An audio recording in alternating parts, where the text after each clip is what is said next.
Khyber was a rich and green area north of Medina. Many Jewish tribes lived there. They had strong forts, good land, and lots of farms. Some of the people in Khyber had helped the enemies of Islam. They also attacked Muslim trade caravan. By going to Khyber, Muslims wanted to stop the danger, protect Medina, and get food and peace for everyone. In the seventh year after Hijrah, the Prophet Muhammad, peace be upon him, prepared an army of about 1600 Muslims. They left from Medina with horses and camels, weapons and food and strong faith. The Prophet, peace be upon him, told them, "You are fighting not for land or money, but for peace and safety for all people." Khyber was not just one big town. It had many small forts built on high hills with thick walls and strong gates. Each fort had weapons, foods, and fighters inside. The Jewish tribe had around 10,000 people, including many fighters. They had been preparing for war for a long time. They thought their fort would protect them. The Muslims had about 1600 soldiers, but they had strong faith, a good plan, and the leadership of Prophet Muhammad, peace be upon him. The Muslims could not attack all forts at once, so they went fort by fort, step by step. Fort Nimes was the first fort attacked by the Muslims. It was not very strong compared to the others. The people inside saw they could not win. They were afraid and quickly surrendered.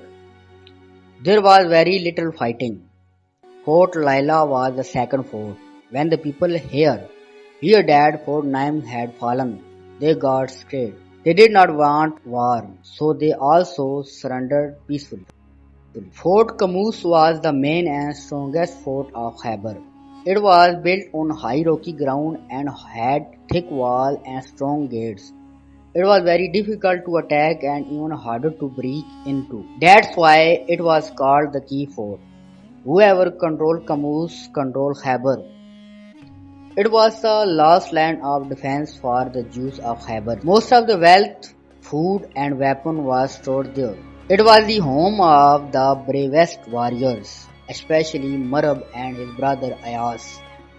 The fall of Camus meant that the rest of Khyber would surrender. When the Muslims reached the fort Camus, the Jewish defenders sent out their champion fighter Marab. Marab was a giant warrior, known for his strength and experience. He came out wearing a heavy iron helmet and armor. He shouted, "Khyber knows that I am Marab, armed and brave, strong in battle." This scared many soldiers. Marab had already defeated some Muslim fighters, including a brave champion named Muhammad ibn Maslama, who was wounded. The Prophet, peace be upon him, then said, "Tomorrow I will give the flag to a man who loves Allah and His Messenger, and Allah and His Messenger love him. He will bring us victory." The next day, the Prophet, peace be upon him, gave the battle flag to Hazrat Ali ibn Abi Talib, Salamullah alayhi. Hazrat Ali, although suffering from an eye problem, took the flag with courage. The Prophet, peace be upon him, spot in his eyes, made dua, and Ali was instantly cured. He went forward to face Marab. Battle begins. Marab stood tall with his sword ready. Hazrat Ali bravely replied to his challenge, "I am the one whom my mother named Heather Lion. I strike with my sword, brave in battle." The two clashed with heavy blow. Marab struck Ali's shield so hard that it fell. But Hazrat Ali quickly and fearlessly struck Marab with one powerful blow of his sword, Zulfikar, splitting his helmet and killing him. The moment became a turning point in the battle. During the intense fighting at the gate of Fort Camus, Hazrat Ali's shield was broken. He pulled out the gate of the fort itself and used it as a shield. He fought holding that gate until the battle was over. Later, 7 strong men tried to lift that gate together but could not. This shows Ali's amazing strength given by Allah. After Marw was killed, the morale of the defender drops. The Muslims pushed forward and captured Fort Qamoos. This led to the final surrender of the Khyber. With Qamoos gone, no other fort dared to fight. Ayas, Marw brothers surrendered after seeing Marw defeated.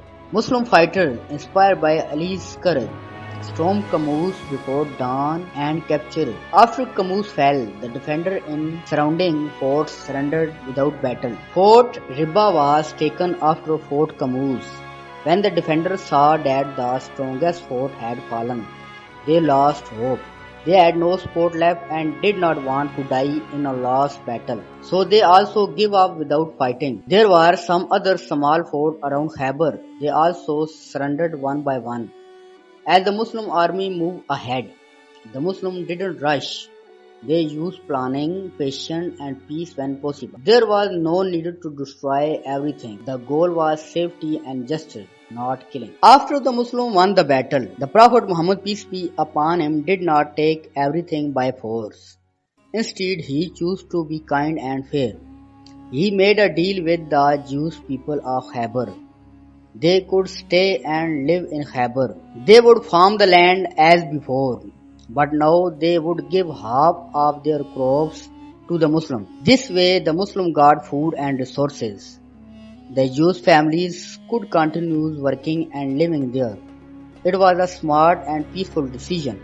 After the deal, there was a lot of food and supplies from Khyber. Prophet peace be upon him made sure everything was shared fairly. Poor people and those who had no home shared first. Every Muslim soldier who helped in the battle got an equal part. Even some who didn't fight but helped in other way also got something. Nothing was wasted or hidden.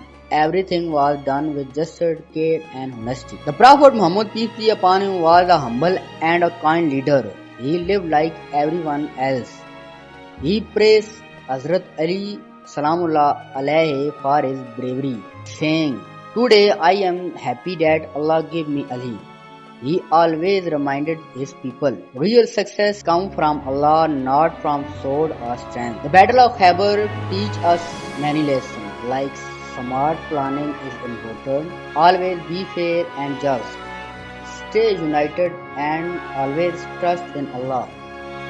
Use strategy, not just fighting. Their victory came because they were wise, calm and fair. The victory of Khyber had a big impact. Many Arab tribes now respected the Muslims and saw them as strong and fair. Some accepted Islam while others made peace agreement. The food and crops from Khyber helped support the people of Medina. This win helped Islam grow stronger and reach more people. The conquest of Khyber was not just about fighting and winning. It was a victory of smart planning, fairness and working together. It showed that Islam grew not by force but through wisdom, patience and strong belief in Allah. As the Quran says, victories come only with Allah's help and power. Surah Al-Anfal.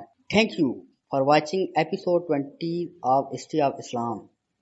If you like this video, please like, share and subscribe. And don't forget to stay with us for the next exciting video.